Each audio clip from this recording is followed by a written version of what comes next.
আজকে আমি আলুর চিজ পরোটা বানিয়েছি। তার জন্য আমি দেখো এখানে একটা আলুর ডো মেখে নিয়েছি, চিজ নিয়েছি আর ময়দা লেচি কেটে রেখে দিয়েছি।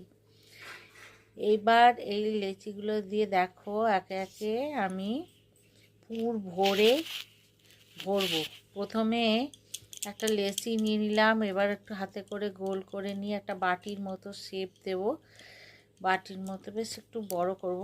আমি একটু বেশ লেচিগুলো বড় বড় নিয়েছি, কারণ আলু পরোটা করতে গেলে একটু বড় লেচিই লাগে। তা সেই জন্য আমি বাটির মতো করে নিয়ে তার মধ্যে আমি বেশ খানিকটা আলুর পুর দিয়েছি। তারপরে আমি ভর্তি করে চিজ দিয়েছি।